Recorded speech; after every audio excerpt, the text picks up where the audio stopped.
Welcome to the C.G. Jung Study Center of Southern California. Thank you for joining us on our online platform here today for this great event that Dr. Grevatt is presenting entitled The Alchemy of Tyranny, Analyzing the Psychology of Donald J. Trump. It is now my pleasure to introduce Dr. William Grevatt. I'd like to begin with a quote by Carl Jung, who stated, "In actual fact, society is nothing more than an abstract idea like the state. Both are hypostasized, that is, have become autonomous. The state in particular is turned into a quasi-animate personality from whom everything is expected. In reality, it is only a camouflage for those individuals who know how to manipulate it. Thus, the constitutional state drifts into a situation of a primitive form of society, namely the communism of a primitive tribe where everybody is subject to the autocratic rule of a chief or an oligarchy." So beginning with that quote from Jung in The Undiscovered Self, I'd like now to begin with a discussion of a myth of Narcissus.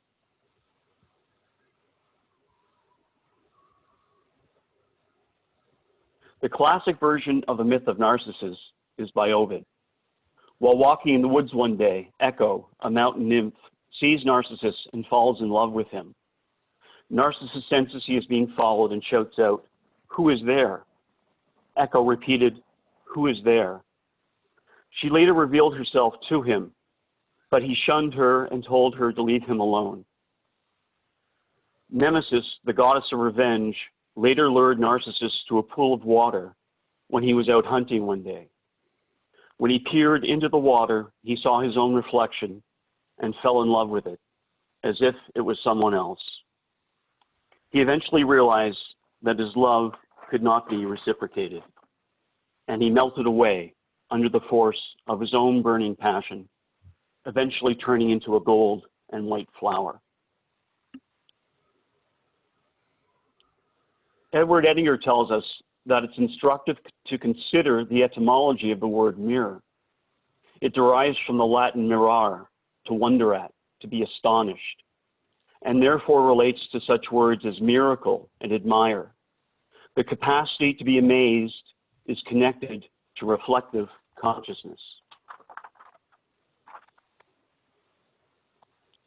In folklore, the reflection in a mirror is actually one's soul.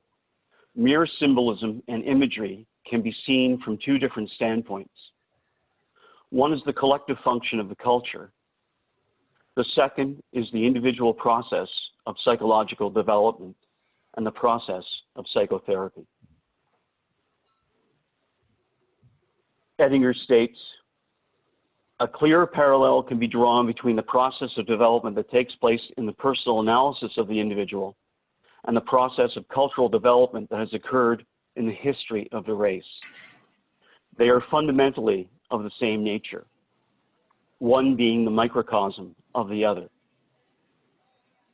Just as the cultural history of humankind requires that there be memory, a past, and a knowledge of that past, and a consequent sense of continuity, so in personal psychotherapy, we start out with the history of the person's past."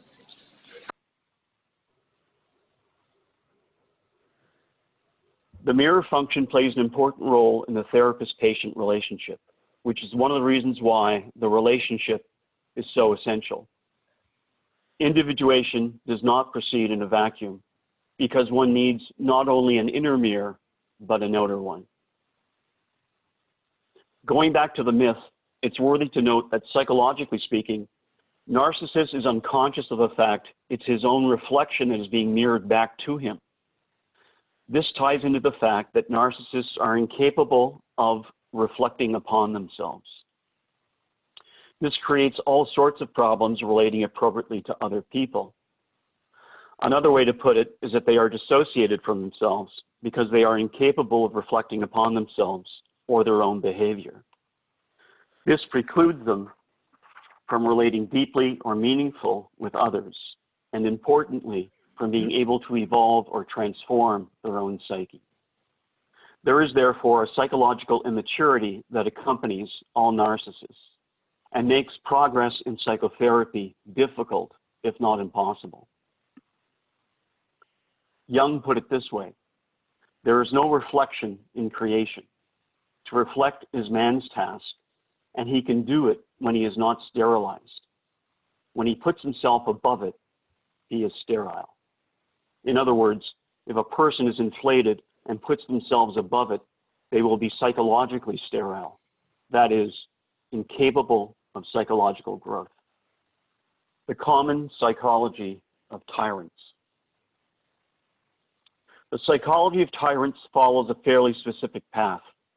The common thread of all tyrants is that they have a distinct tendency towards narcissism.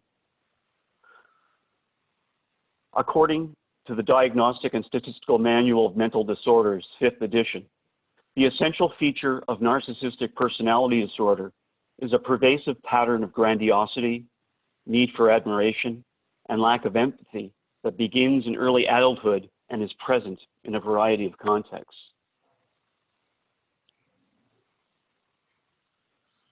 Narcissists typically exaggerate their achievements and are often surprised when others don't share in their view of themselves.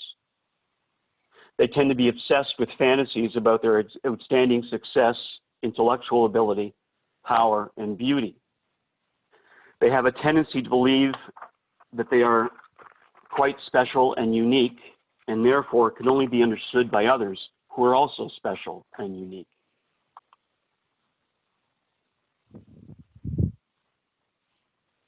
They expect excessive admiration from others and are often puzzled when they don't receive it.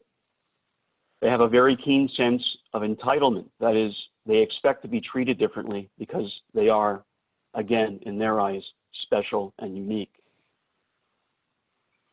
And if these expectations aren't met, they can become extremely angry and volatile, lashing out at others around them. Narcissists have a tendency to manipulate those around them to support them in their fantasy of how special and unique they are. They cultivate relationships with others who will support them in these fantasies. They have a distinct lack of empathy for others. That is, they don't have the reflective ability to understand how they may be emotionally affecting others around them by their behavior. And if brought to their attention, they most often deny and or repress any awareness. Narcissists are usually envious of others and typically believe that others are also envious of them. Lastly, it's not uncommon for narcissists to demonstrate arrogant behavior and attitudes towards others. So at this point, we need to ask ourselves the question, what is at the root of narcissism?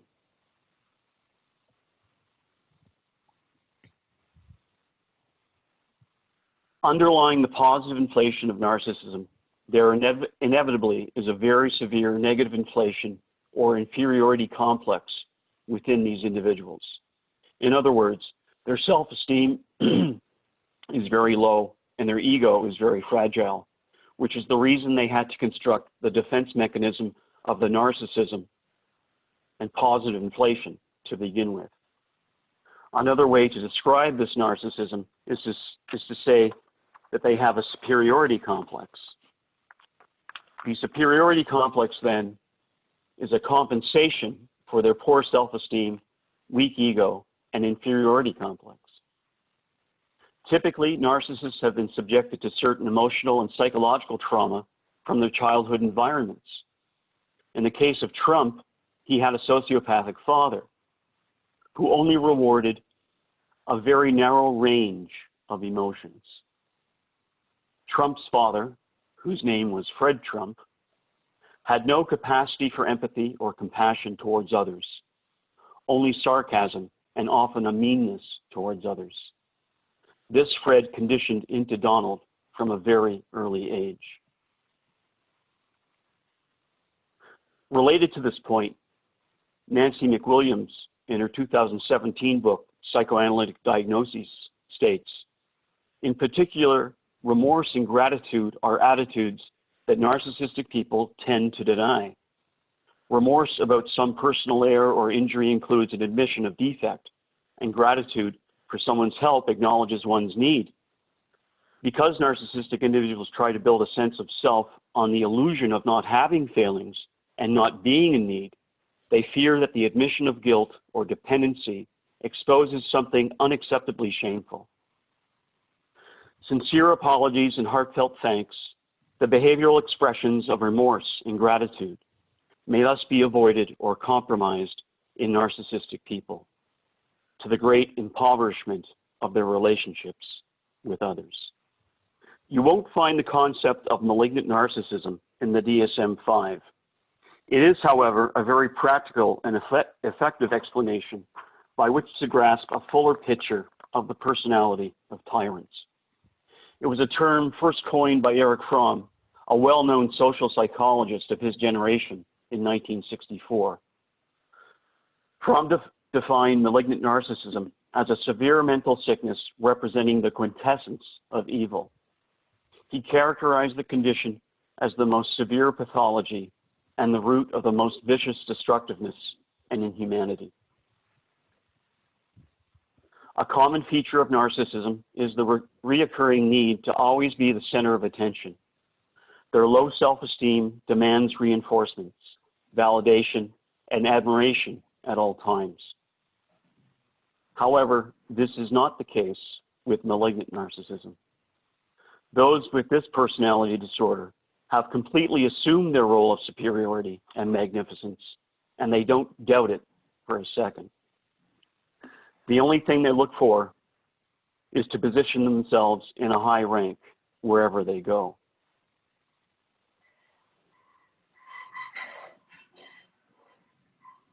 Fromm described them as follows. They feel powerful due to those qualities that they believe were given to them at birth. I'm better than you, therefore I don't need to prove anything. I don't need to interact with anyone or make any effort either. I move further and further away from reality the more I maintain this image of greatness. The primary difference between narcissism and malignant narcissism is that the latter includes comorbid features of other personality disorders and thus consists of a broader range of symptoms than narcissistic personality disorder, or NPD, alone. In malignant narcissism, NPD is accompanied by additional symptoms of antisocial, paranoid, and sadistic personality disorder. Whereas individuals with NPD will deliberately damage other people in pursuit of their own selfish desires, they may regret doing so and in some circumstances will show remorse. Not so for the malignant narcissist, who suffers from a more pervasive lack of empathy than someone with NPD alone. Since sadism is often considered a feature of malignant narcissism, an individual with the syndrome may not only lack feelings of guilt or remorse for hurting others, but may even derive pleasure from the gratuitous infliction of mental or physical pain on others. The American psychologist Theodore Millon claimed there were 4 subtypes of sadism, which he termed enforcing sadism, explosive sadism, spineless sadism, and tyrannical sadism. Millon described a tyrannical sadist as one who relishes menacing and brutalizing others, forcing them to cower and submit, verbally cutting and scathing, accusatory and destructive, intentionally surly, abusive, inhumane, and unmerciful. Mary Trump, a clinical psychologist and niece of Donald Trump, affirms in a recent book entitled Too Much and Never Enough, How My Family Created the World's Most Dangerous Man, that her Uncle Donald is not just any garden variety narcissist, but is also a sociopath. She states, a case could be made that he, Donald, also meets the criteria for antisocial personality disorder, which in its most severe form is generally considered sociopathy, but can also refer to chronic criminality, arrogance, and disregard for the rights of others. Is there comorbidity? Probably. Donald may also meet some of the criteria for dependent personality disorder. The hallmarks, which include an inability to make decisions or take responsibility, discomfort with being alone, and going to excessive lengths to obtain support from others.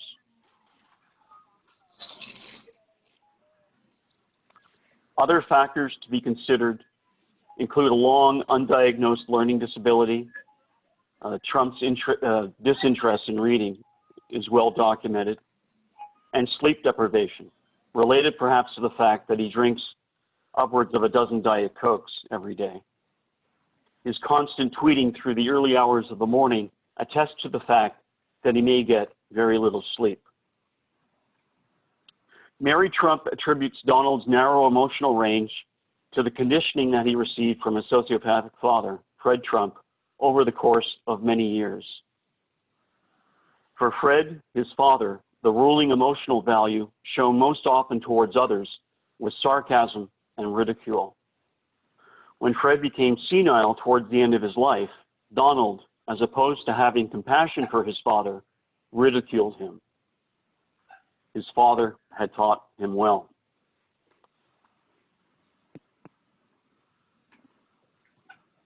And I'm going to finish up this section giving the last word to Esther Harding, a British-American Jungian analyst who studied with Jung in Zurich in the 1920s. Esther Harding, and this is in 1947, stated this: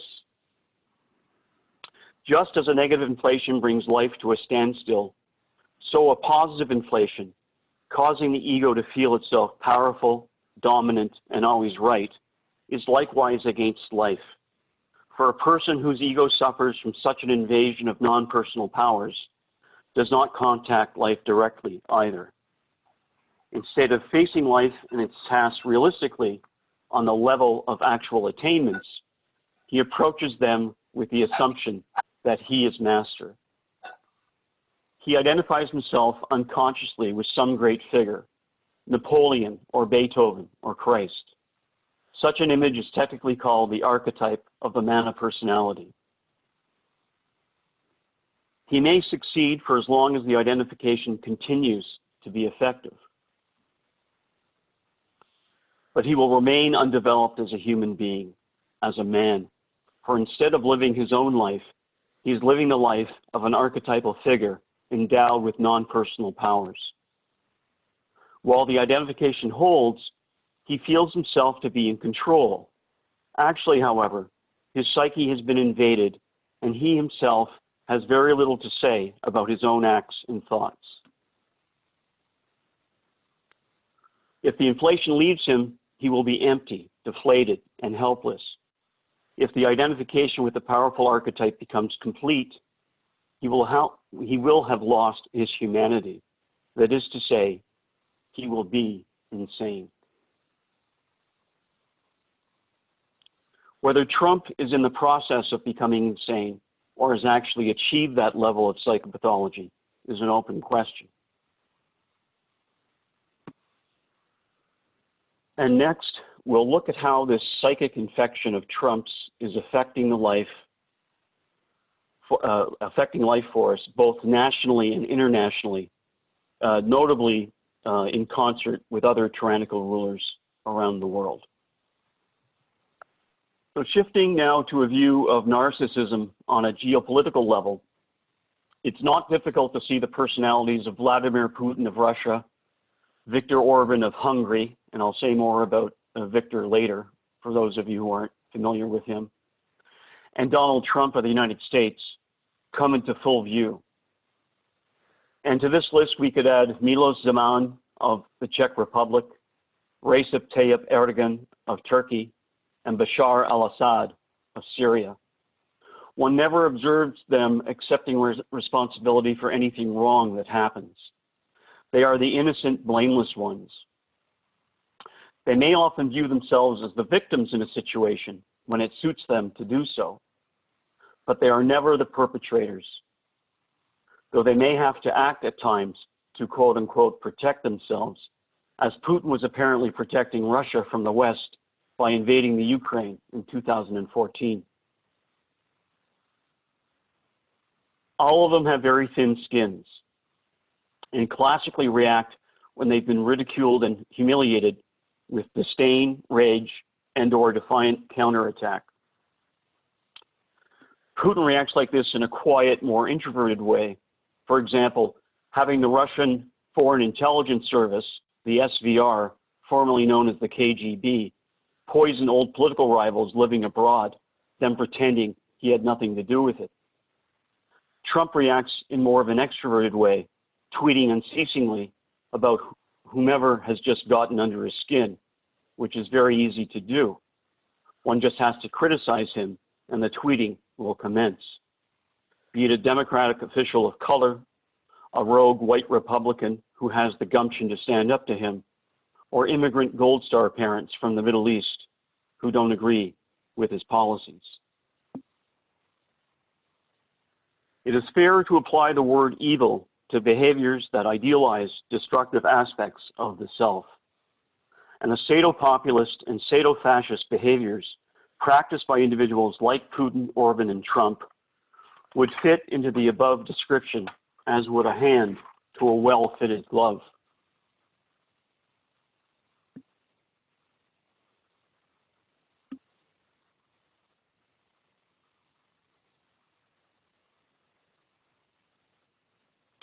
As Yale historian Timothy Snyder points out in his 2018 book entitled The Road to Unfreedom, to proclaim America first was to deny any need to fight fascism, either at home or abroad. When American Nazis and white supremacists marched in Charlottesville in August 2017, Trump said that some of them were very fine people. He defended the Confederate and Nazi cause of preserving monuments to the Confederacy. Such monuments in the American South were raised in the 1920s and the 1930s at a time when fascism in the United States was a real possibility. They memorialized the racial purification of southern cities that was contemporary with the rise of fascism in Europe.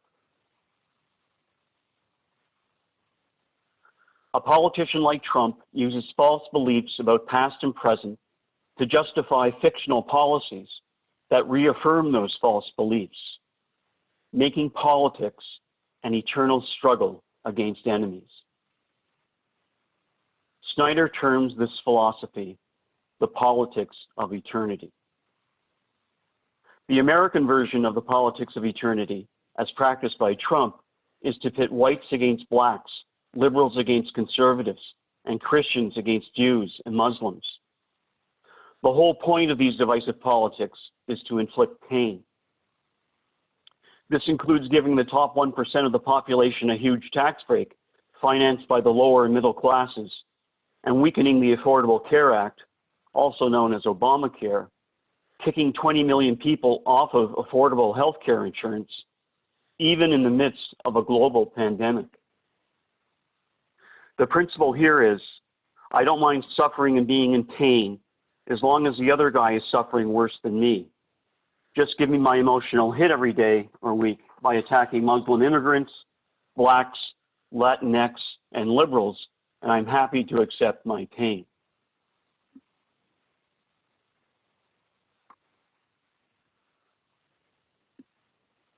Snyder states further, on one level, a poor person, unemployed worker, or opioid addict who votes away health care is just giving money to the rich that they don't need and perhaps won't even notice. On another level, such a voter is changing the currency of politics from achievement to suffering, from gain to pain, helping a leader of choice establish a regime of sado-populism. Such a voter can believe that he or she will hurt enemies even more. The politics of eternity converts pain to meaning, and then meaning back into more pain. In this way, we can say that the United States under Trump is becoming more like Russia, not just politically, but psychologically. In strategic relativism, Russia hurt, but aimed to make others hurt more, or at least to convince the Russian population that others were hurting more. Russian citizens took the pain of European and American sanctions after the Russian invasion of the Ukraine in 2014 because they believed that Russia was in a glorious campaign against Europe and America, and that Europeans and Americans were getting their just desserts for their decadence and aggression. A fictional justification for war creates real pain that justifies the continuation of a real war. In winning a battle of that war, in helping Trump to become president, Moscow is spreading this very logic inside the United States. This is the situation as Jung may have seen it when he stated, "Rational argument can be conducted with some prospect of success only so long as the emotionality of a certain situation does not exceed a certain critical degree. If the affective temperature rises above this level, the possibility of reasons having any effect ceases, and its place is taken by slogans and chimerical fantasies. That is to say, a sort of collective possession results, which rapidly develops into a psychic epidemic." While you're typing your questions in, I'd just like to review a few good practices to encourage reflective conversations.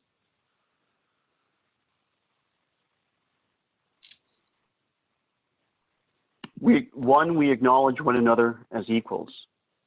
Two, we speak honestly, personally, and with sensitivity.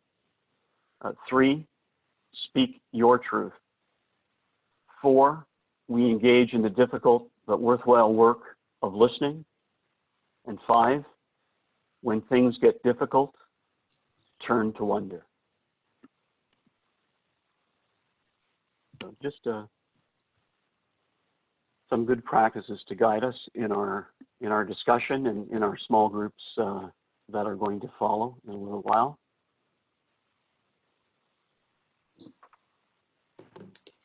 Bill, the first question is, does Trump's irreflexive behavior respond more to a pre-Olympic stage, for an example, Titan's behavior, instead of an archetype? Yeah,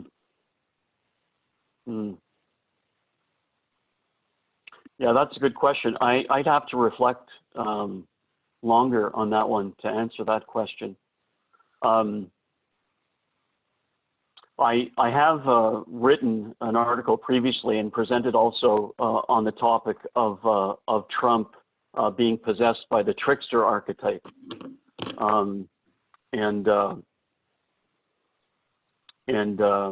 Esther Harding referred in her remarks to the mana personality. In both cases,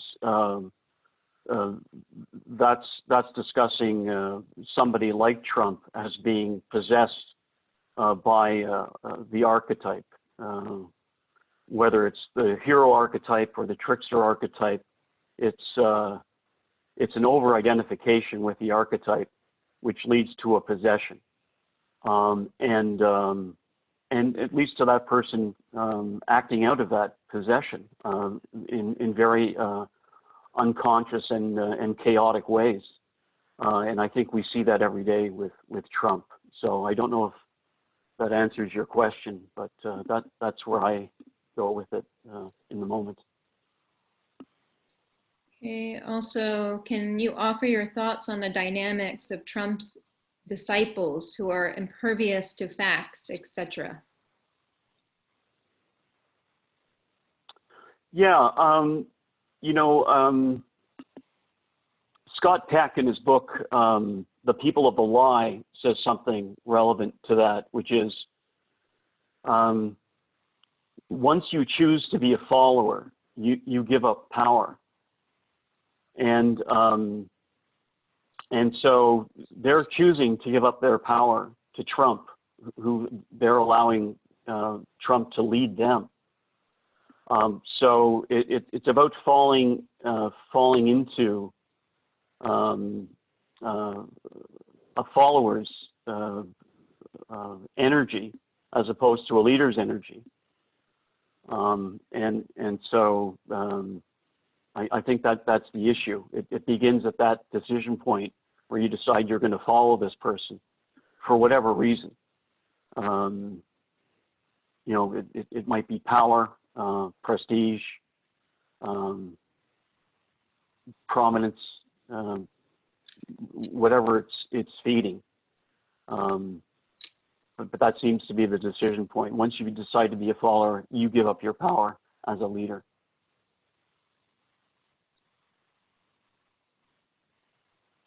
Also, Bill, people are asking about the curiosity of Trump's mother. Did you want to say anything or have any references to that? Well, I only know what I only know what about Trump's mother from what I've read in Mary Trump's book. It seems that she married up when she married Fred Trump, and then seemed to be complacent to some extent anyway, living as a homemaker and mother, and allowing Fred Trump just to do his thing as a sociopath and business developer. Yeah, I don't know unless there's a specific question. I know she's from an island in Scotland, and I believe was raised in a fairly sort of middle class way, as far as I can divine. Okay. Your analysis appears irrefutable. What are some defenses or means of self-protection or political response? Thank you, Richard. Well, those are the questions that we're going to go into, and we'll talk more about antidotes for Trump and his divisive politics as we continue. But what I'll say at this point is, and again, this is from a traditional Jungian perspective, one has to think for oneself, and one has to differentiate truth from fiction for oneself. And we cannot rely on other people. We have to rely on ourselves. We just can't believe anything that we read or hear. And that takes a certain amount of vigilance. I would say in today's world, a hypervigilance, because we're being inundated by conflicting messages and chaos every day.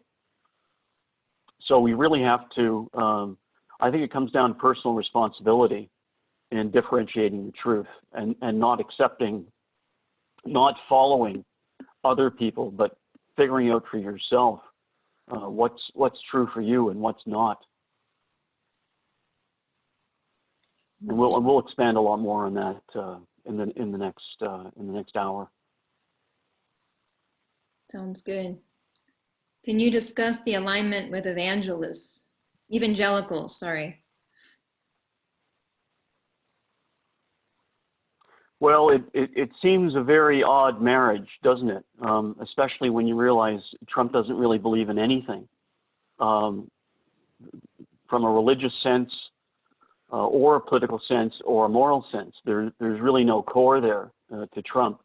So Trump realizes he needs their votes to as part of his base to get elected and reelected.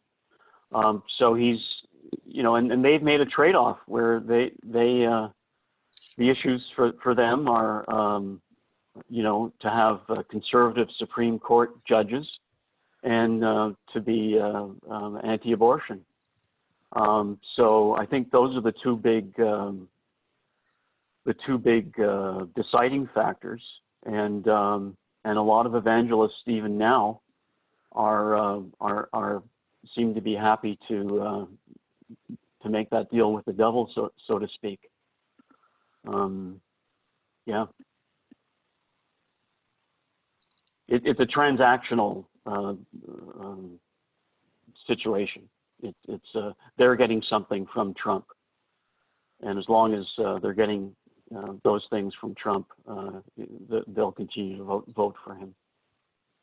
It has nothing to do with Trump's religious beliefs being similar to theirs, because that's not the truth.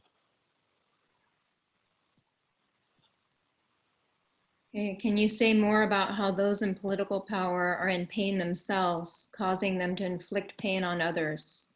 Do they actually experience their own pain consciously?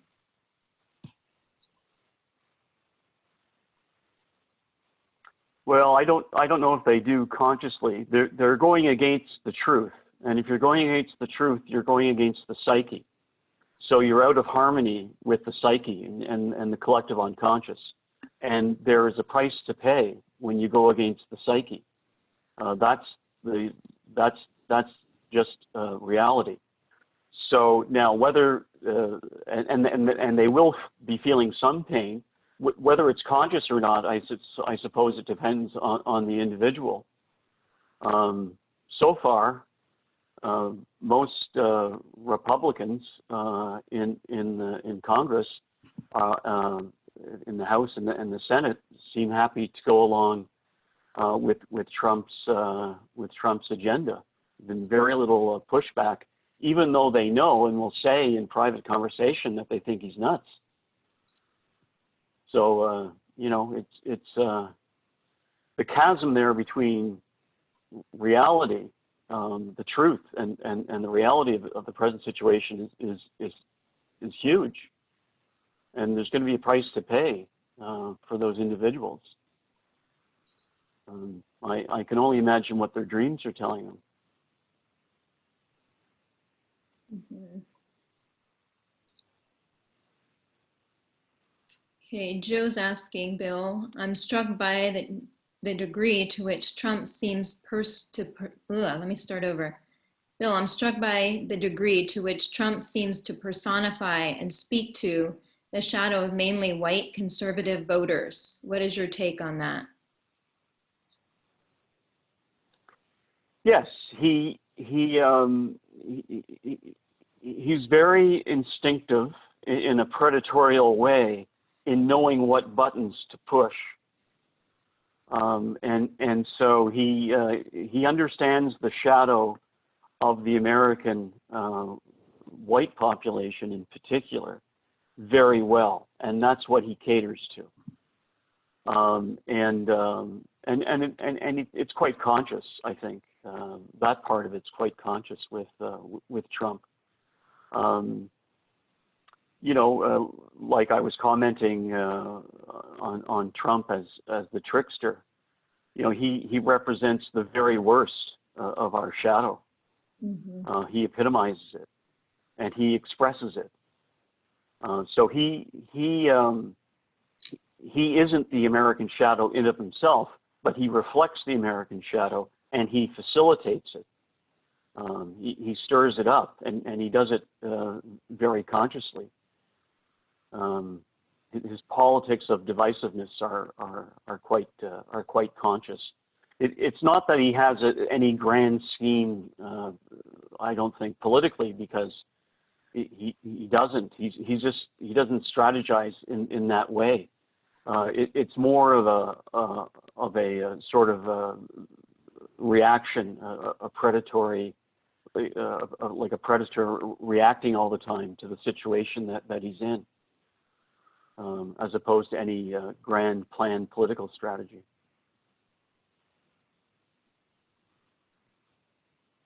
Okay, this one's from Martha. Thank you for this wonderful presentation. I wonder how the U.S. herd embracing all reality shows that are helping to escape from pain or individuation is helping to accept all the false facts portrayed by Trump? Yeah, well, it's it's a problem. No doubt it's a problem, and you know, all of those reality shows, I would say, are a symptom of the problem, which is people don't want to look at their shadow. People don't want to look more deeply into their own shadow. As we know from a Jungian perspective, and as clinicians working with our clients, the first step in analysis is to really look at your own shadow.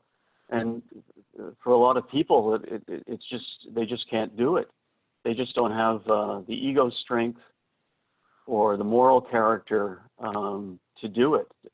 And so, yeah, reality shows are a great way to get lost in the collective and forget all about what's really important that's happening right now, psychologically and emotionally. That's right in front of us.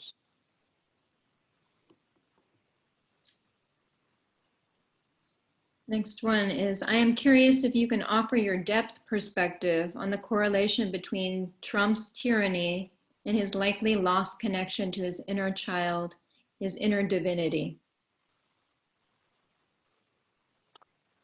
Well, that's a good question, and I think at some level we have to have some compassion for Trump, because he was raised in a very hostile environment by his sociopathic father, and his you know, the malignant narcissism that he developed was very much a defense mechanism to preserve himself, to defend himself from that.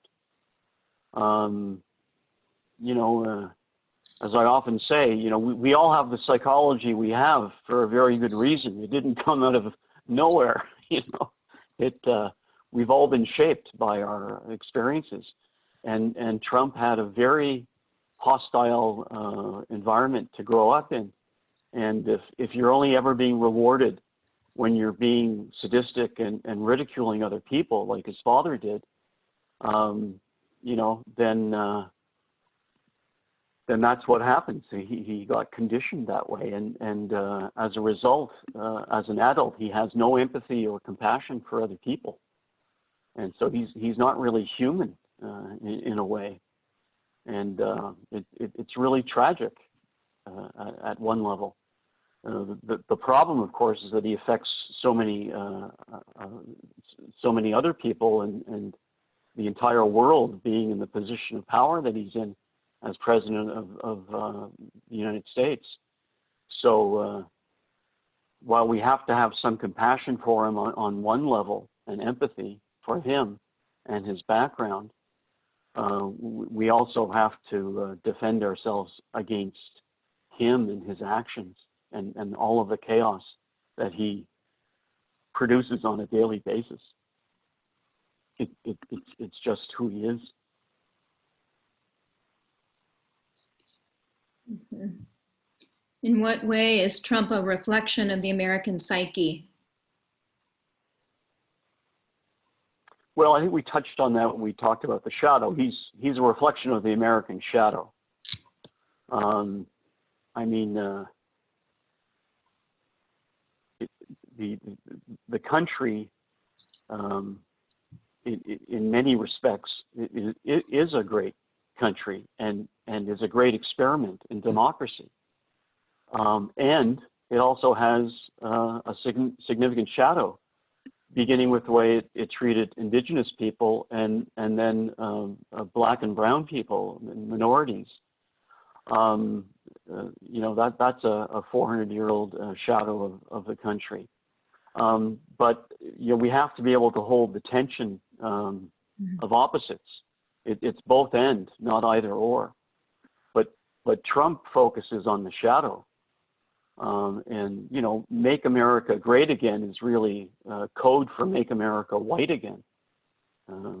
We know that from the way he's acted, you know, even before the election and since.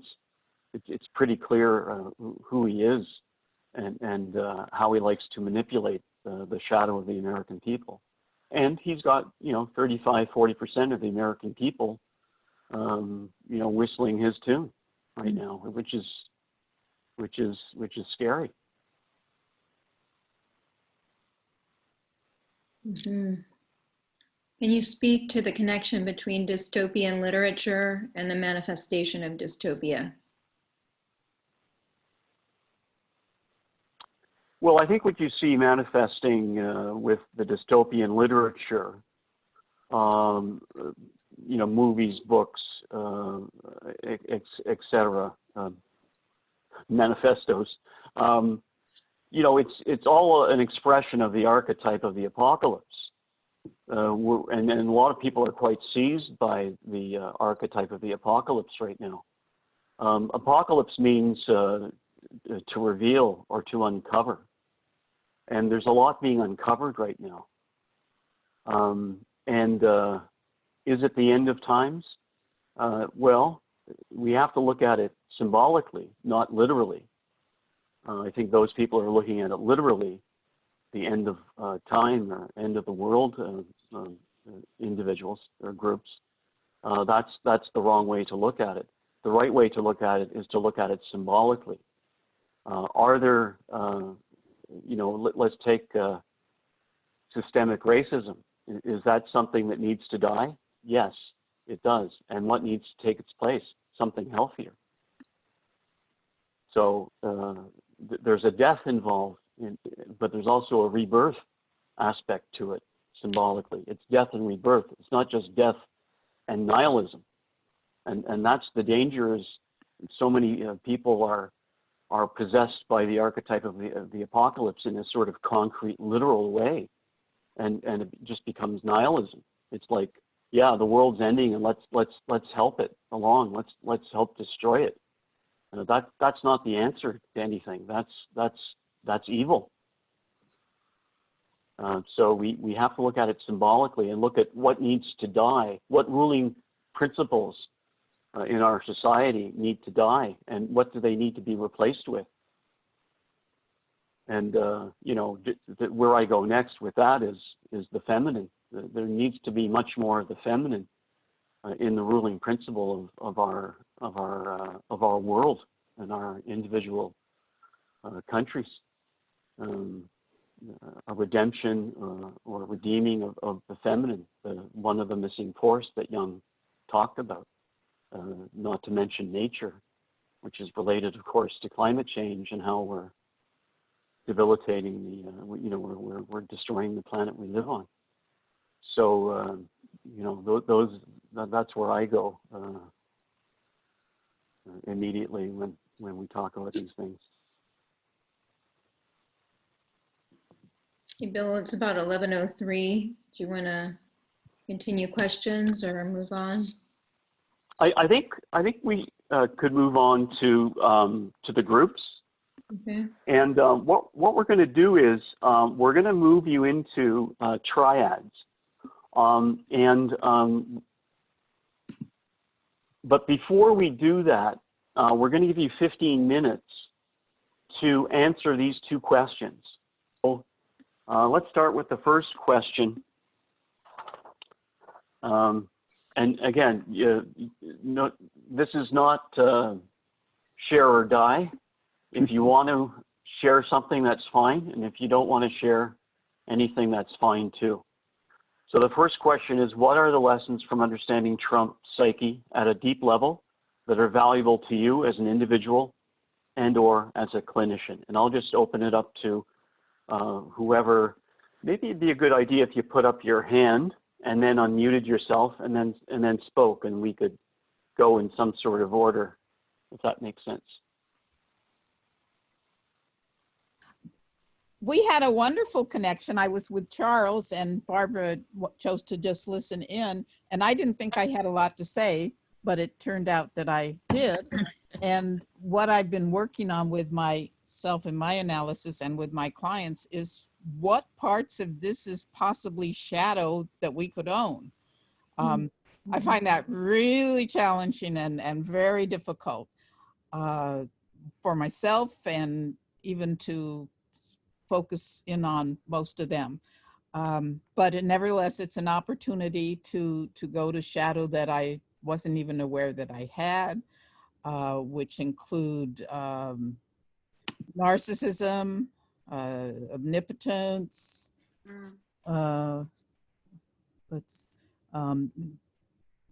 sadism, inferiority, and all things that I have not identified with, although decades ago I worked on them in therapy. I've been in therapy most of my 60, at least 60 years, off and on. And so this was an opportunity to bring deeper levels to the fore. Is very painful. And as far as what we can do as an antidote, that's, I've thought about, I've been a conscientious objector, nonviolent, and I thought that would just not work in these times. And I'm in such despair, and I work differently with my clients now. I have only really extremely liberal clients, and we share the passion. I don't pretend, not to have what they have. And it's been very positive for all of us, I think. So that's a little bit of what came out. Thank you. Thanks, Afton. That's really really rich, and a good reminder that we all have a bit of the trickster shadow in ourselves, and that dark energy has to be recognized and mediated. Anyone else? So I am not a clinician, but I have been involved in business for most of my career, but I also have a mythological studies background. And so just viewing this, I think it's interesting to see that we're also recognizing the anniversary of Milton Friedman's treatise on the fact that corporations owe nothing to anybody other than shareholders. And we have this shadow figure of capitalism in the White House. And so it's interesting to me that we have sort of these characters, and a question as far as the dystopian nature of this, or what is breaking down and what will come out of this. Because I think the American psyche thinks that we won and that capitalism and history are all set now, and we found out that they aren't.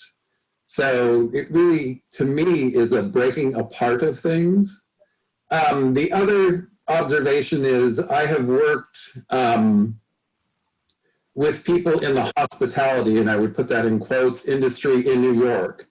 And Donald J. Trump is not unique in that industry. There are a number of narcissists there with some incredible sadism towards people and women especially. So the thing is, they have their own smaller kingdoms, and people can move in and out of them as they choose.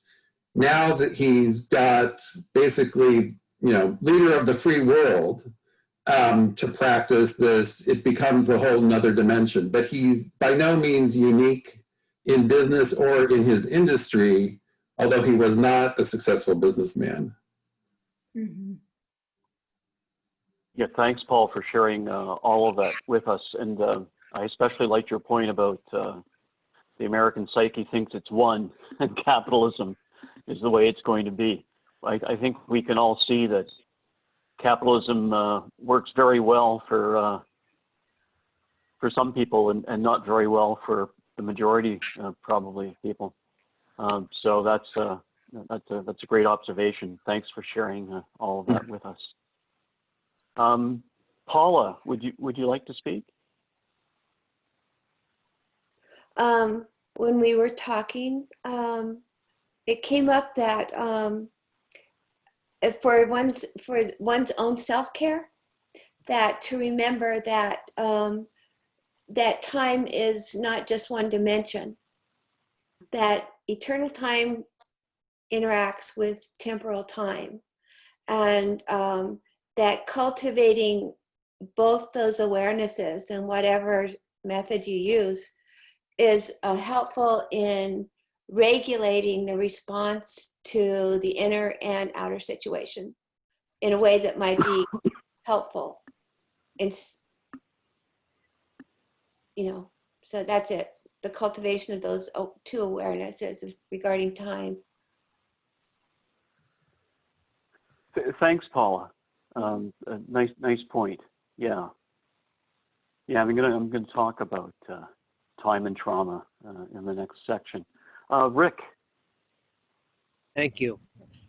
Two of us in our group had the same experience, and one empathized, and that is having a family member who has become a Trump supporter, and there's a great divide within families.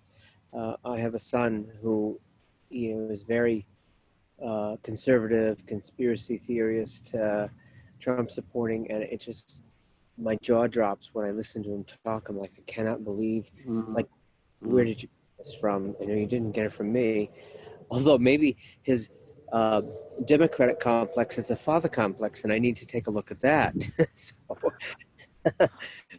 But it's very hard when family members are split. Yes, that's a story that you hear a lot these days, isn't it?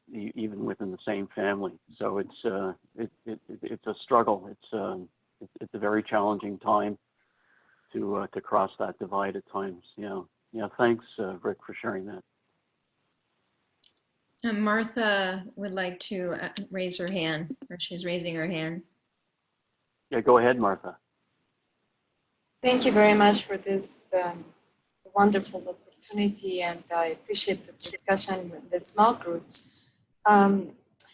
I guess I'm very curious about, kind of linking through to our past presentation with and seeing the support for Latin, X populations towards Trump, and I am kind of wondering, this hook about as American psychic and capitalism, power, and how many complexes, we can see that links into this narcissism personality, the survival, I am not a victim, I'm with him, and all these things. And at the same time, going into, the conversation, we talk in our group about the ability to really hold the opposites within ourselves, to be able to have empathy with, with Trump. When you describe him in the beginning as growing up, it was very interesting for me to go into that and seeing him as a small child, powerlessness, and to be able to survive. So, and also what, if any, will be the tripping point for all the followers and all those complexes to be able to be willing to look within, in this case, for Michael Cohen and everybody, but I wonder, about the effects. We would love, and that's something that Isabel shared very wisely on our conversation about, that we would love to see, okay, we have a new president and everything is fine, but from a political point of view, we are seeing all the remaining, laws and changes and judges and everything else everywhere. But I feel that even within our own, collective psyche, it is unveiled for many of us, and what's going to happen. So, thank you. Yes, thanks, Martha. You've said a lot there to comment on. I like your point about how many complexes can you mix in with the malignant narcissism. That's a good question. And something to reflect on. The other point that I want to pick up on is, the divisiveness is not going to disappear if Joe Biden gets elected 7 weeks from now. Now, if that happens, he'll hopefully try and unite as opposed to divide. So it'll be helpful on some levels, absolutely. But a lot of the divisions are deep ones and won't just disappear overnight. So we really do have to continue our dialogue with each other, and I think also with the other side, so to speak. Especially, you know, if they're in the same family as us, or to attempt to. And it's a very difficult conversation, as we know, to have. It's a very, very difficult thing to broach. But thank you for all your comments. Very, very insightful and rich. Thank you, Martha. Carmen, I'm thinking we're about 10 minutes behind in the schedule. Maybe it would be a good idea to have a 15-minute break now and come back at 10 after 12, and I can continue with the second part of the presentation. Sounds Does good. that sound reasonable? Sounds Okay. So we'll all meet back here at 10 after 12. It's about 5 minutes to now. Okay. Thanks, everyone. Thank you. So thanks, everyone, for your questions and for participating in the small groups. We hope you found that a rich experience, and it sounds like some good discussion took place. So that's great. So now I'm going to go on to part 2 of the presentation, entitled Trauma, Time, and Trump. In her article, Trauma, Time, Truth, and Trump, How Our President Freezes Healing and Promotes Crises, Betty Tang makes the point that in the days following the election of Donald Trump, many people in the United States felt traumatized, particularly those groups that were personally attacked by him during the election campaign, including Latinx, African Americans, immigrants of color, and women. The level of disbelief that this reality television guy, Trump, could actually get elected to the highest office in the land seemed overwhelmingly surreal. The American Psychological Association defines trauma as an emotional response to a terrible event like an accident, rape, or natural disaster. As Tang states, and for many people, especially but not confined to those groups that Trump targeted during his campaign, his election, and now his presidency are truly terrible, even disastrous events. Indeed, in the months since November 2016, psychotherapists nationwide have reported an unprecedented focus on politics in their sessions and a surge of new patients seeking help with the high anxiety and stress they feel in relation to Trump's steady stream of tweets and impulsive actions. Trump appears to be more concerned with drawing attention to his power through creating crises rather than resolving them.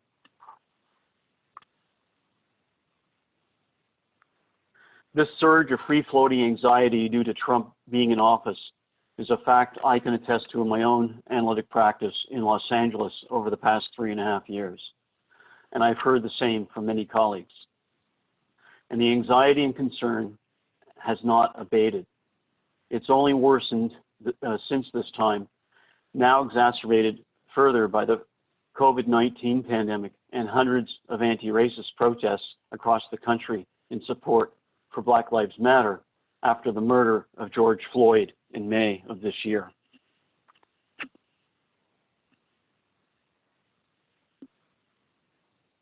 Tang continues, PTSD-like symptoms of insomnia, lack of focus, hypervigilance, irritability, and volatility now afflict not only combat veterans, first responders, and survivors of rape, violent crime, natural disaster, torture, and abuse, but many of the rest of us as well. Our ability to understand trauma is contingent upon time. We can only appreciate what has happened in the past tense. And to do this requires time and a safe place in which to reflect upon this reality. This is what can often be achieved in therapy over a period of time and through much reflective effort to work down and through difficult traumatic events in a person's life. But in the Twitter-happy world of Trump, there is no reflective time provided in which healing can take place, only opportunity for more exhaustive tweeting to occur. And that's a very unhealthy environment for all of us. The malignant narcissist, Donald J. Trump, has created an alternative form of reality, Trump's divisive politics of eternity, in which he and his followers live. And as a result, we all get dragged along in the undertow of that fantasy world with all of its strange, magical thinking.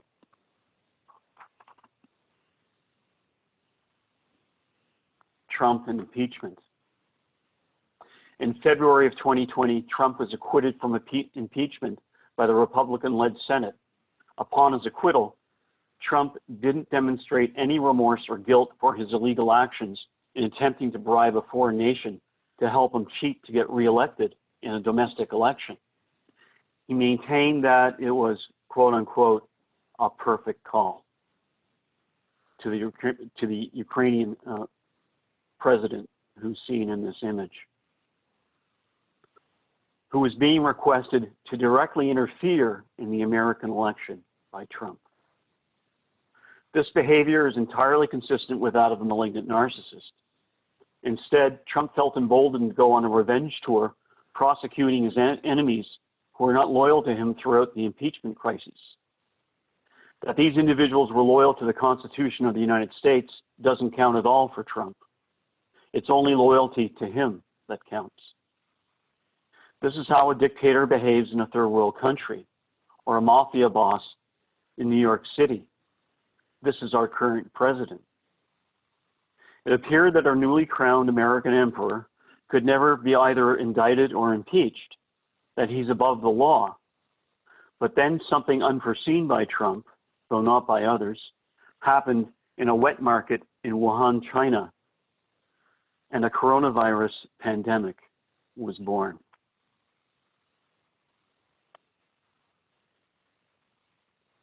As the apex of the COVID-19 pandemic slowly sweeps across the United States, we are again daily reminded of the malignant narcissism of our president. In his White House briefings and daily tweets, Trump goes out of his way to contradict his medical advisors, plant false stories along with false hope, and personally attack any journalist who asks a question he doesn't like. His embarrassment to the United States, both internally and externally, has only been accentuated. Deservedly, his approval numbers have plummeted.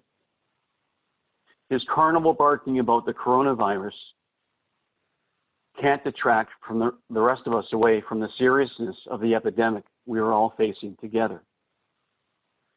Fortunately, strong leadership from national medical experts and most state governors, along with scores of local officials, are leading most of us in the right direction, even as Trump repeatedly stumbles and muddies the water. His lack of federal leadership on the pandemic is stunning by any measure. As I write this, I receive a news flash that Trump has just lied again, stating without any evidence that a vaccine will be ready by Election Day, November the 3rd.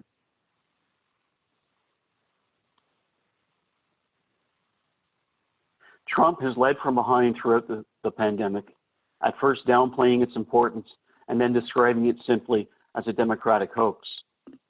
Tens of thousands of Americans are now dying from the pandemic. Clearly, many less deaths would be occurring if Trump had chosen not to be so bombastic and lethargic in response to it.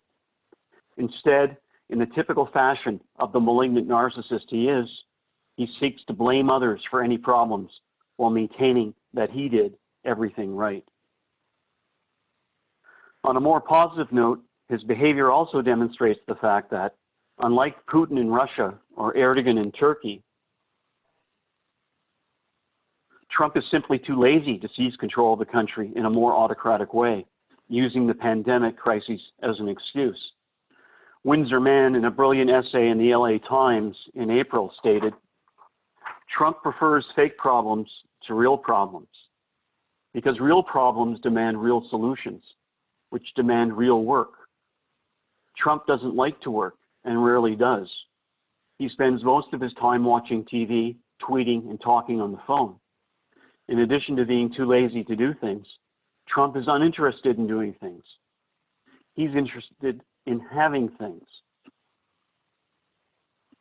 This is what makes his narcissism malignant rather than benign.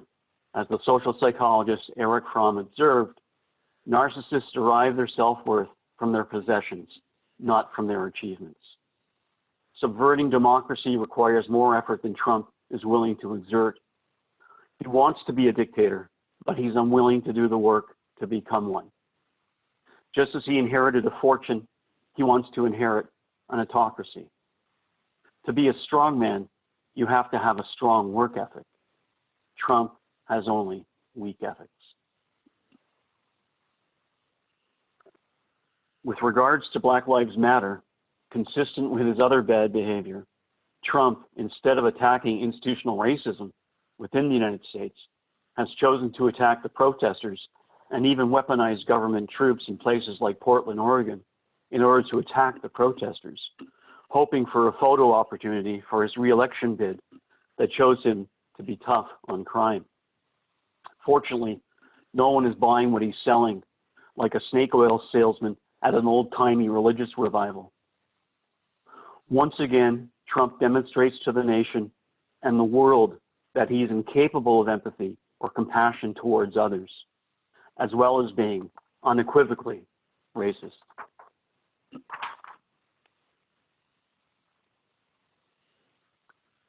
Now we come to our summary, freedom versus tyranny. And I'd like to begin this summary by quoting Jung once again, who said, "Whoever by election or caprice gets into one of these positions of governing is no longer subservient to authority, for he is the state policy itself, and within the limits of the situation can proceed at his own discretion. With Louis XIV, he can say, 'L'État, c'est moi.' He is thus the only individual, or at any rate, one of the few individuals who could make use of their individuality if they only knew how to differentiate themselves from the state doctrine. They are more likely, however, to be slaves of their own fictions.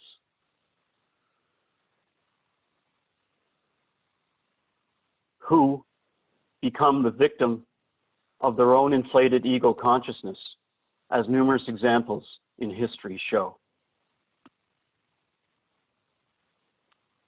And a second quote from Abraham Lincoln, and this is from the time of the Civil War in 1864, who said, "For all of our darker impulses, for all our shortcomings, and for all the dreams denied and deferred, the experiment begun so long ago, carried out so imperfectly, is worth the fight. There is, in fact, no struggle more important, and none nobler, than the one we wage in the service of those better angels who, however besieged, are always ready for battle." We stand now at a stunningly distinct crossroads in American and global history. The encroachment of tyranny and tyrannical rule in Europe, Asia, and America is becoming a smothering daily reality. Democracy and democratic rights for all citizens are slipping away day after day. And for the moment at least, the tyrannical Trump, a pathological liar and malignant narcissist, is triumphing over the democratic beliefs of a majority of American citizens. Attacks on the free press, voting rights, the courts, intelligence agencies, Blacks, Latinx, Muslims, Jews, and immigrants in general continue unabated. It's no longer just a conspiracy theory to understand that white supremacists all over the world are hoping and readying for a global race war fanned by the flames of racist rhetoric by tyrannical leaders in countries such as the United States, Great Britain, Russia, the Czech Republic, and Hungary, just to name some of the most obvious. Other illiberal democracies with non-white populations are now appearing in countries such as Turkey, India, and Brazil. China, of course, was already there, incarcerating millions of minority Muslim Uyghurs in Western China in so-called education camps. These sado-populist regimes are fixated on a projection of the shadow onto the other, for they themselves are blameless, and all of the problems in their countries are clearly not within themselves or with their policies, but with those who are different from them. Black people, brown people, Muslims, and Jews, swine as they were described by the Nazis in the 1930s, whose thinking dictates they do not look like us and do not think like us, therefore we must get rid of them. For those of us of a certain age, it seems quite surreal that we would be in the 2020s at the threshold of another fascist crisis, a mere 75 years after World War II was fought and won against Hitler and the Nazis. And yet, here we are. It reminds one of the quote attributed to Thomas Charlton in 1909 of the necessity of fastening upon the minds of the American people the belief that the price of freedom is eternal vigilance. And the late President Harry Truman, who stated, "The next generation never learns anything from the previous one until it's brought home with a hammer."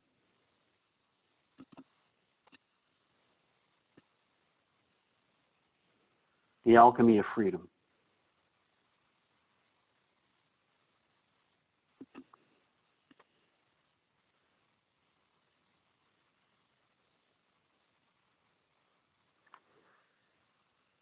The only antidote for the alchemy of tyranny is something stronger that can stand up to it, what I call the alchemy of freedom.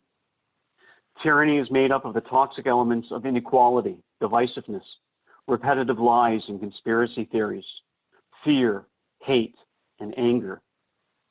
These are all unconscious shadow properties of the mob that has been infected with a lethal psychosis by malignant narcissistic leaders.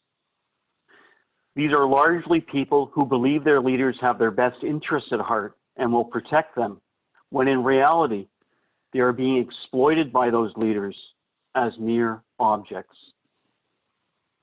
All of these unconscious shadow properties are then projected onto the other, who supposedly threaten the majority daily and constantly. How exactly, one is not sure. But the black activist W.E.B. Du Bois in 1935 may have put it most succinctly when he stated, "Back of the writhing, yelling, cruel-eyed demons who break, destroy, maim, and lynch, and burn at the stake is a knot, large or small, of normal human beings. And these human beings at heart are desperately afraid of something. Of what? Of many things, but usually of losing their jobs, being declassed, degraded, or actually disgraced, of losing their hopes, savings, their plans for their children, of the actual pangs of hunger, of dirt, of crime." The alchemy of freedom consists of the elements of equality, individuality, unity, truth, and a true democracy with government succession.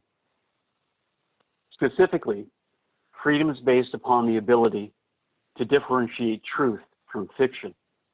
And to be able to do this, one must be able to reflect and think things through. One must not just accept anything one reads or sees on a video or a podcast, no matter the source. One must think as an individual, not as part of a mob infected with a psychosis, induced by a so-called leader of a country who happens to be a malignant narcissist.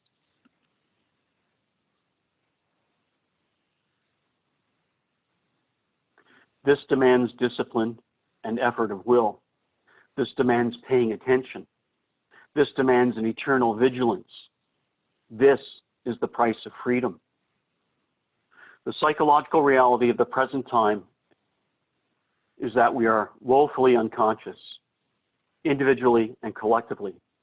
This is true not only of Americans, but also of Europeans and Asians and people all over the world. And as Jung has pointed out, it's only each individual, one person at a time, who can become more conscious. And the question he raised then is the very same as it is today. Will there be enough conscious individuals in the world to prevent us from destroying ourselves and our planet? In 1957, just 12 years after World War II had been fought and won against fascism, Jung stated, "Happiness and contentment, equability of soul, and meaningfulness of life. These can be experienced only by the individual and not by the state, which on the one hand is nothing but a convention of independent individuals, and at the other, continually threatens to paralyze and threaten the individual. The psychiatrist is the one who knows most about the condition of the soul's welfare, upon which so infinitely much depends in the social sum. Our social goals commit the error of overlooking the psychology of the person for whom they are intended, and very often of promoting only his illusions. I am neither spurred on by excessive optimism nor in love with high ideals, but I'm merely concerned with the fate of the individual human being, that infinitesimal unit on whom a world depends."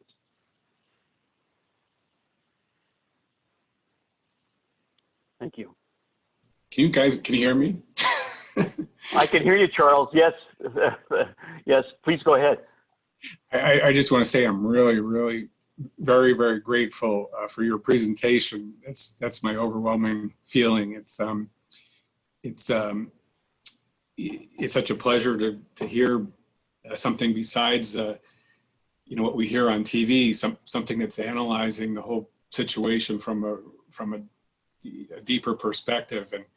And I feel like you've given me ammunition, for my own mental health, and also to say something else in society. I actually I called the Democratic Party. It was a Democratic Party, and I asked them what could I do to help, and they want you to make phone calls. You kind of get sucked in. It was kind of like a religious cult, because we want you to attend this. They don't tell you what they want you to do. They want you to attend a brief seminar for 20 minutes and then immediately make phone calls. And I'm like, I kind of felt I was being used for that. And it's like, that's not what I want to do. What I want to do is have the words to spread, what I'm feeling. And I think that you really helped me articulate in this, what I am feeling, and also gave me some words to say to other people, which I think is more effective than bothering somebody on the phone.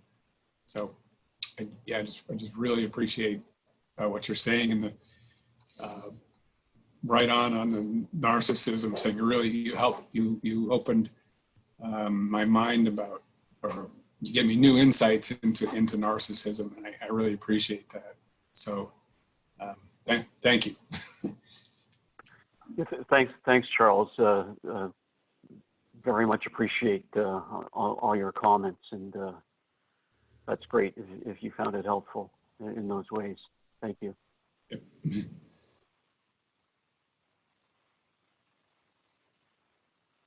Paula, did you want to ask a question? Just make sure you unmute yourself.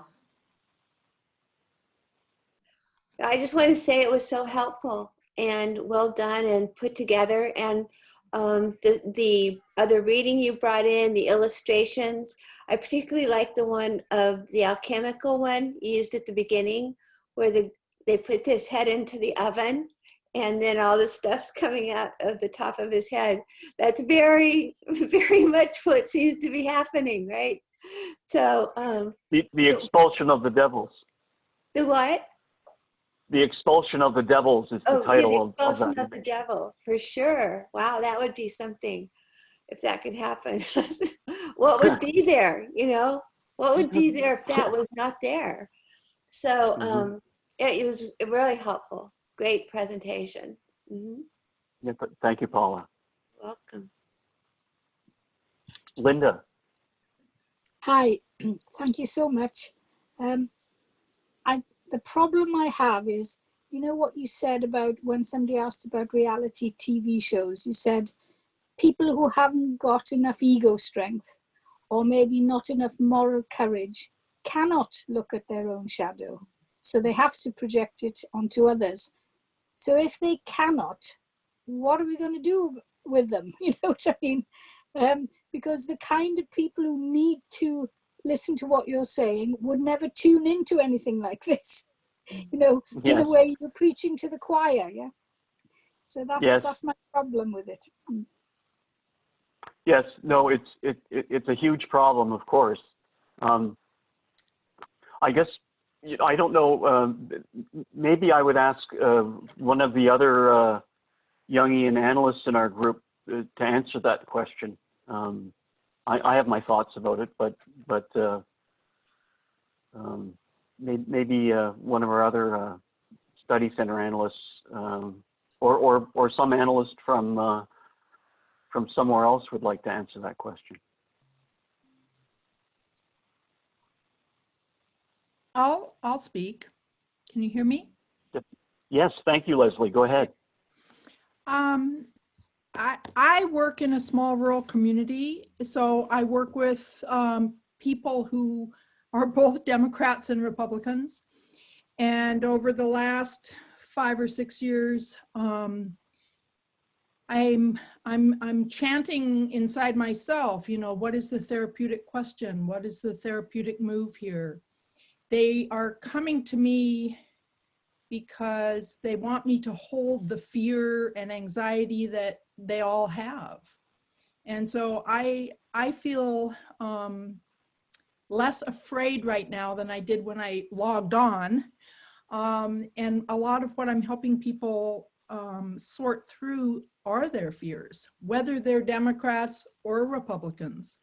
And I find that we're all afraid. And so I feel like you've given me some ideas that I can help pass on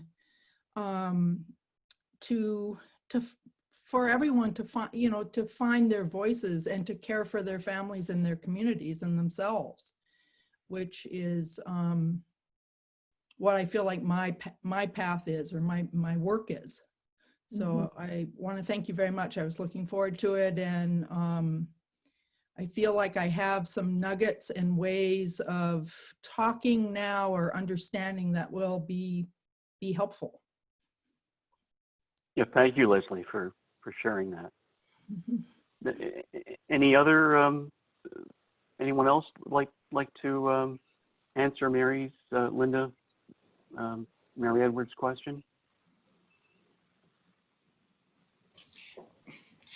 You know, I have a thought. I'm not an analyst, but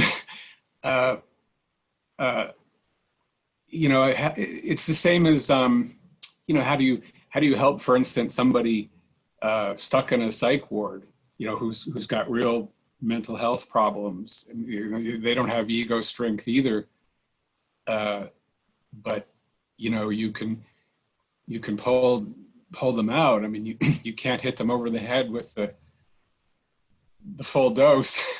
you know, they're not going to understand.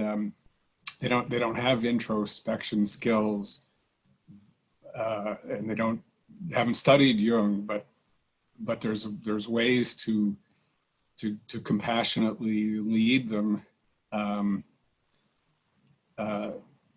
You know, particularly by sitting with them and not being reactive to what they to their neurosis, but at the same time not denying that it's neurotic. So I think there's ways, you know, you know, maybe the answer to that is the whole discipline of therapy. It's a therapeutic ministering to this, our own society. Mhm. Yes. Yes, I mean, just to piggyback on that idea, Charles, I think we can only do what we can do, and keep keep on doing what we do, which is to, provide good therapy to as many people as possible, and I suppose we're always going to be preaching to the choir to some extent, but I think it was Jung, again, who said, well, not everybody's going to be conscious, but can there be enough conscious people to make a difference?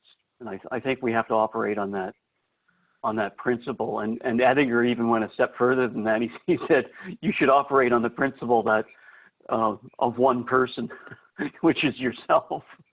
So that's all we can really do is act as individuals, and of course meet in groups when it makes sense to, like today.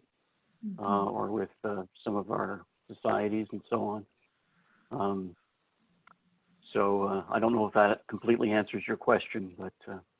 Well, no, thank you so much. What you and Charles said is very helpful. Thank you. Yeah, thank you.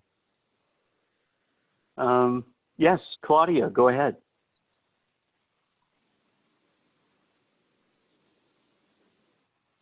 Sorry. Okay. I unmuted myself. There's something that came to mind this is a fabulous presentation, Bill.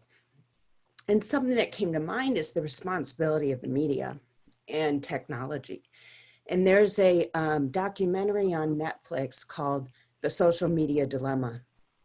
And it has all the makers, the people behind Facebook, Pinterest, TikTok, what are some of the other ones? Instagram. And what's curious is a lot of these that were in the developing stages of the media and apps had now developed a center called the Center for Humane Technology. And what they're looking at is the moral intelligence and emotional intelligence, and what inadvertently happened out of good intentions, right? They say. And it's interesting how Trump uses Twitter, I think, in an attempt, right, to draw people to these mediums so that they can filter through, right? Because they talk about the algorithms that have been designed. So now computers are coming in and telling us who we are based on, we like one thing, and then it just, right? Then these algorithms spin off into a million directions. And our youth especially is kind of being told through these applications who they are versus it coming from an inner place. So, I think that's an area that really needs to be, because now these developers actually, at the end of the credits, they talk to them, they don't even allow their kids having screen time. So there's a manipulation in there happening too that's really devising people and manipulating. So I'm thinking about in also addressing, right, how people are filtering information. It's getting filtered for them, so. Yes, thanks, Claudia. And let's have Paul speak next from Australia. Claudia, you make a really good point. We're just becoming more conscious, slowly becoming more conscious of the dark shadow of the internet and some of these applications, where, the fact of the matter is that all of these companies are harvesting our personal data and then selling it repeatedly for their own use. So that's the game. It's to harvest our data. Yes, okay, you can use Facebook and you can connect with this one and the other one and so on, and this group and that group. That's fine, but that's not the shadow of it. The shadow of it is they're harvesting our data and selling it over and over again. And then with, as you say, with these algorithms, they're shaping our behavior or attempting to. I guess the research that's done so far shows that they're being pretty successful at doing it. So that's, yeah, we could do a whole session or maybe a series of sessions just on that. Maybe that's something that you want to work on as for your own presentation, since it seems to be a passion of yours. So that's what I would encourage you to do, and really go into it deeply from a depth psychological perspective.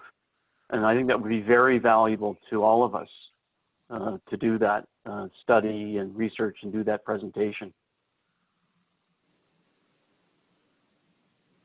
That would be my suggestion. And Paul, yes, please, Paul, go ahead and speak. You mean Paul Conley? Because you mentioned I think Australia. Or is there another Paul? Yes, Paul. No, it's Paul Roofley. Yes. Yeah, go ahead, Paul. sure. It seems to me that, as you're saying, it's important to work at the individual level. I'm a clinical psychologist and Jungian analyst here in Australia. I'm a Zurich-trained Jungian analyst. And it seems to me that I've never come across somebody who did not have something that they could appreciate.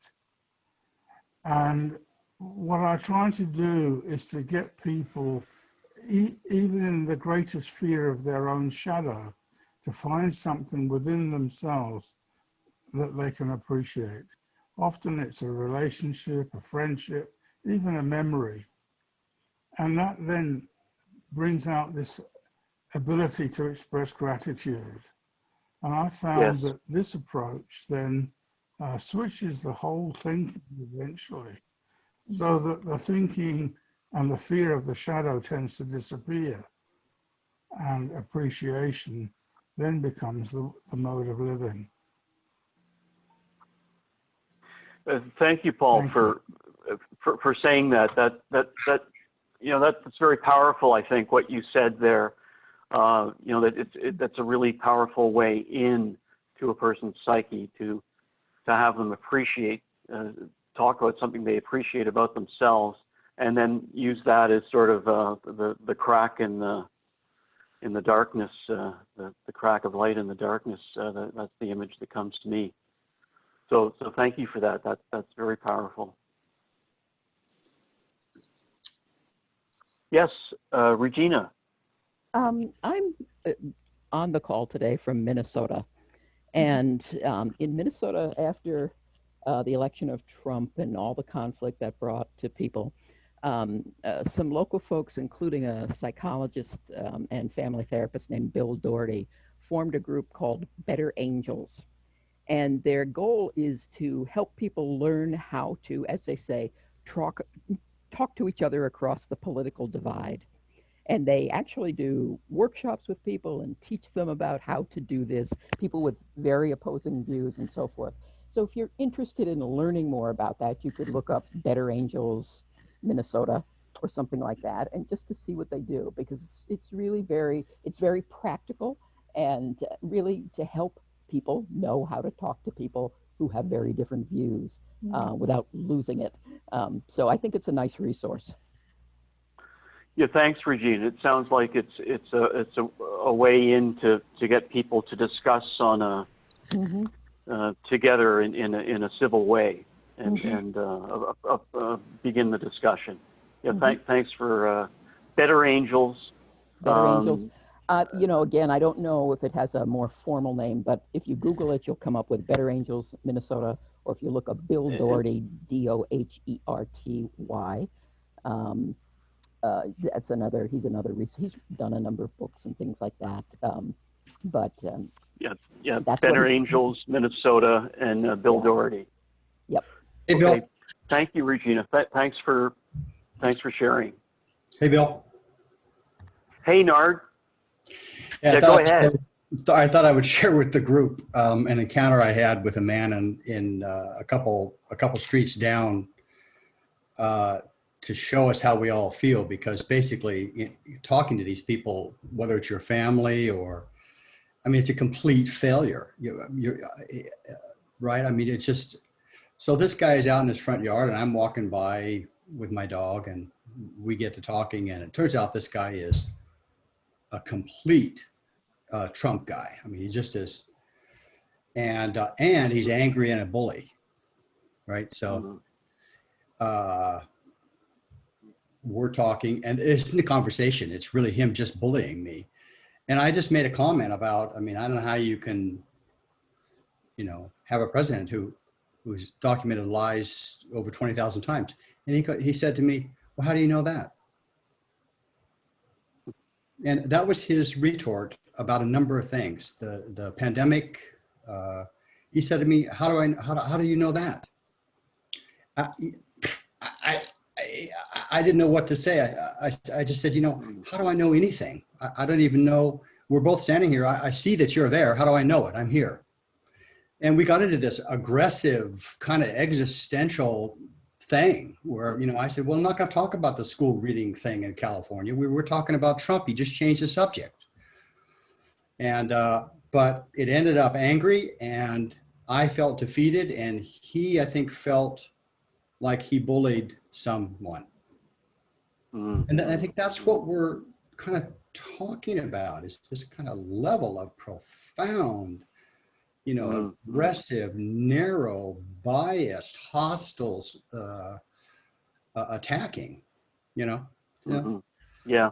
No, that's tough. And it's sorry you had to experience the same with a difficult client. When we in supervision talk about difficult clients, we talk about learning how to be in the impasse, how to be in the failure, how to be in the stuckness, and what is really going on, and how can we, find our footing in that. It's so difficult with these character disorders sorts of people. It really is. That's not helpful. Yes. Saying it's just. Yeah. No. Thanks for sharing that. I'm sorry you had to experience that, but it sounds like the sort of aggressive conversation that does take place. The last time I had that was at a barber like 10 years ago, and it was a guy I'd been seeing many years, and we were talking about something, and I knew he was a Jehovah's Witness, but it never came up. And we were talking about something with science, and he goes, "Well, how do you know? Were you there?" I think I was talking about the Grand Canyon, and there is this profound distaste and hatred of both the unconscious and of science, of the scientific method and of objectivity and a whole bunch of stuff. Well, I mean, to me, that extreme sort of attitude ties into nihilism and a destructive attitude towards the unconscious and to life, really. And how do you rationalize with that?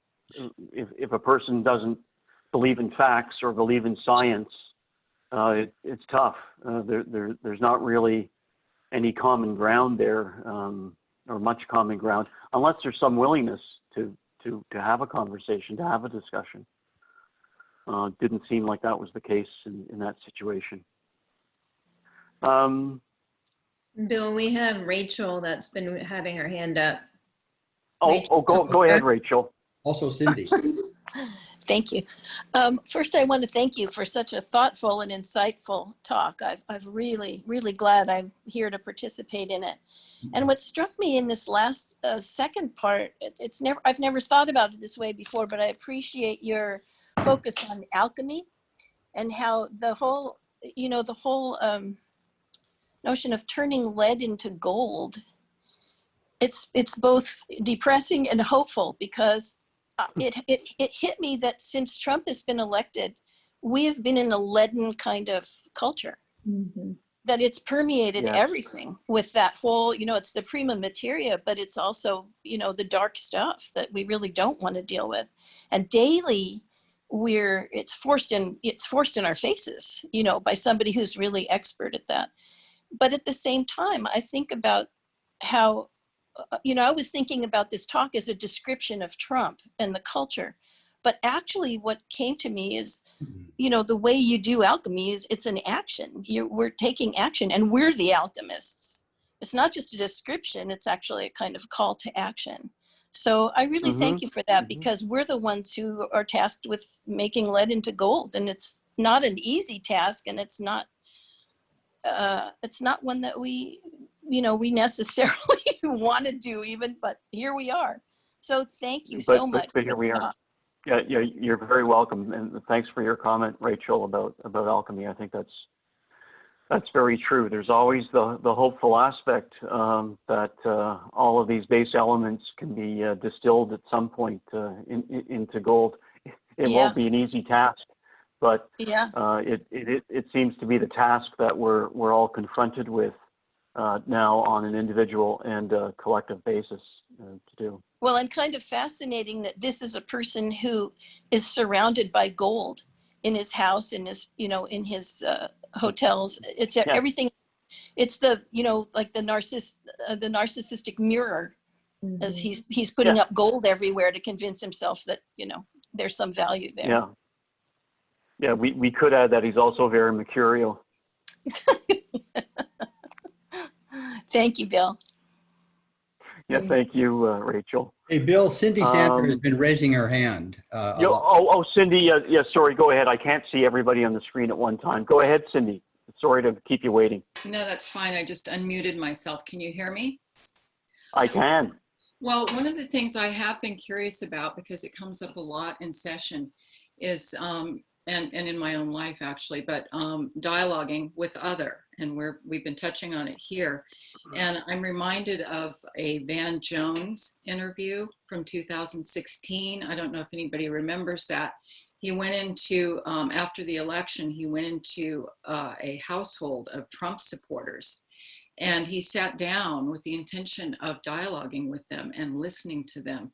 And that's exactly what he did. He went in and he listened openly, compassionately, and he was able, because you can't rationalize, he was able to get them to a feeling place. And I think that that's really an important thing. And so he was able to join with them from the feeling place, because he was able to hear their fears. And I think that that's a really important message. I mean, he did it very, very beautifully, my recollection. I'm going to revisit it, and just, it's online, it's on YouTube, it's on CNN, and it's Van Jones. So that's one thing that I think can hopefully help me in thinking about how do we not engage on a rational level, because there's no getting through. That's one thing. The second thing, I'm trying to hold on to hope in this time, and with Ruth Bader Ginsburg's passing yesterday, I've been trying to think about it as a potentially collective salutio, that the grieving that comes from her passing and the death, that potentially could soften, bring the moisture that we need to alchemically to this lead that you're talking about, and to the feelings that people are carrying. So I'm very hopeful that something can come from that. Yeah, well, thanks for making both those points. I mean, to your first point about the feeling, I think that's really powerful what you're saying. That's where we can meet, is on the feeling level. And that's a way past all the hubris, maybe, or a lot of it, to really feel something together. And, just to build on that a little bit more, I mean, the vote, a lot of the votes for Trump it was a protest vote. And it was a protest vote partly because the establishment Democratic and Republican parties weren't really listening to a lot of the electorate anymore. So it's quite understandable that there was an anti-establishment vote in 2016. The problem is the protest vote went to a con man, who is a pathological liar and a malignant narcissist. So the solution, it turns out, we see 4 years later, the solution, voting for Trump, was worse than the problem going into it for those people. But I think we have to understand why people vote differently or did vote differently often in that past election because they didn't feel they were being listened to. Their feelings, in other words, weren't taken into account. That's a very real thing. And you know, with the passing of Ruth Bader Ginsburg, yes, I really hope you're right.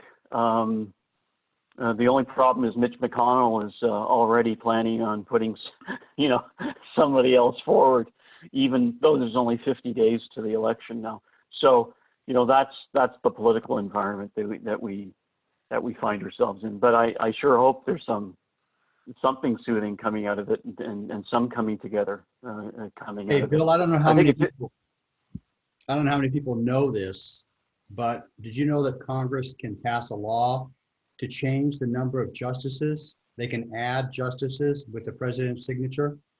So food for thought going forward in 2021, if Biden yes. wins, that yes. they actually could add Yeah. 2 justices.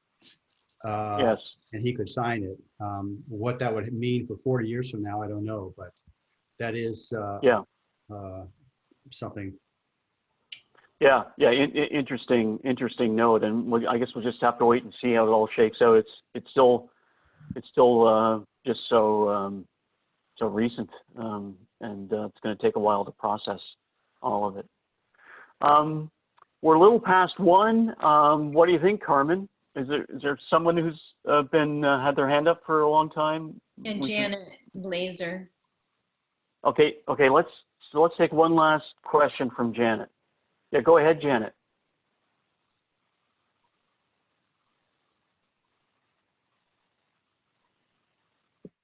Okay, thank you. Thanks for taking my question. And my question goes like this. I've been reading from, you know, to your point of alchemy, I've been reading Edinger's The Mystery of the Conjunctio, Alchemical Image of Individuation, and really sitting with what he said, and then he says his words, then Emerson, and then Jung, but they're all to this point. Edinger says, whenever we fall into an identification with one of a pair of warring opposites, we then lose the possibility, for the time being anyway, of being a carrier of the opposites. And then, you know, Edinger goes on to say that when we lose that, then we're no longer capable of bearing the fruit of the individual person that we are. And so while I'm with that, and that's where I try to intrapsychically of not being identified with one side of the warring opposites, which I am, and then this better idea of not being identified. And then when Nard, you made your point, it really took me to this visceral place, like it's in my body, the anger and the rage. And as I feel like in a way, maybe to Linda's point, when we have the rage and the visceral rage, then to try to hold those opposites becomes so, well, I don't know. Is it impossible? Is it possible? Anyways, that's my question and my point.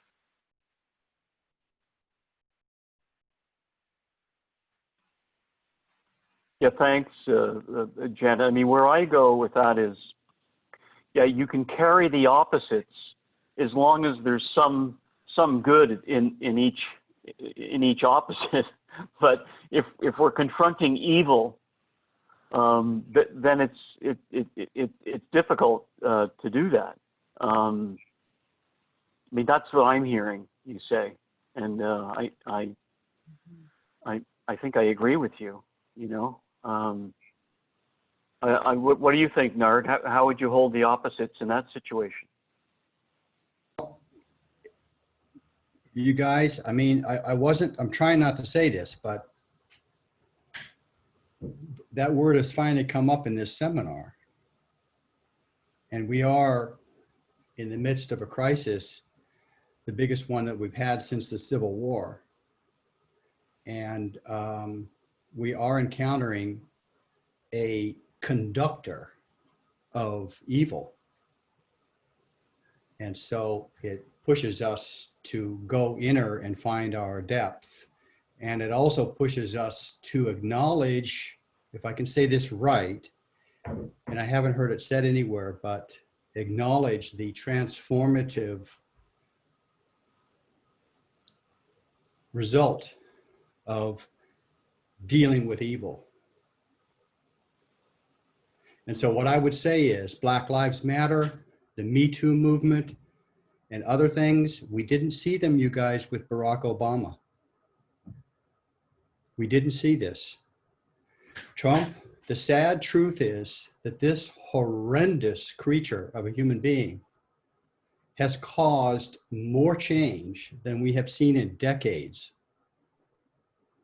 And that still holds the danger of who he is. But that's where I go with what Janet is saying, and that's what I'm thinking about. And it's a it's a very sad, deep concept. Editor said, "Don't give a lecture on evil. Don't do it." It's a sad thing to think about, that it takes evil to create, to bring things to such consciousness. So I can go on and on, but that's what I'm thinking about. That's what we talked about in our small group. Well, yeah, I really like what you're saying, and I mean, it sounds to me, I mean, there's different ways I could put it, but we're being forced to confront evil, and we're assimilating it to some extent because we have to. We don't have any other choice in confronting it. You know, what comes to mind is like confronting Nazism in World War II. Like the Allies didn't really have any other choice but to confront it. Right, and the state of Israel happened a couple years later. That didn't happen before that. I mean, that's horrific. Right. To yes acknowledge here. Can I make a comment here, or just ask for this part of the conversation? What about the fact that we are dealing with a cultural psychosis, and how that relates to tiptoeing or treading around evil and malignant narcissism? It just makes it harder, doesn't it? You can't see it, right? It's there, you know it's there, but it's right, it's in your family. It looks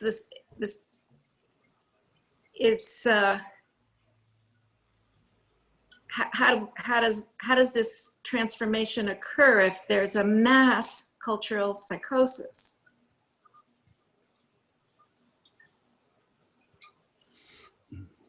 Well, the only difference between 2020's United States and 1930s Germany is it's not a majority of American citizens yet. So, you know, but you know, it's enough that we have to be concerned about it. Certainly. Yeah, I think, you know, I think that this conversation needs to be taken forward into another presentation probably, because we're not going to solve it today. But it's you know, confronting evil is not fun. But that's sure enough what we're confronting here. There's no two ways about it. This isn't like a difference between Republican policies and Democratic policies. You know, the difference between Joe Biden and John McCain. This is something else entirely, and it is pathological, and it is malignant narcissism. So it's a whole different world that we're in right now. Anyway, I think maybe this is a good time to let it go for now, to let that evil go.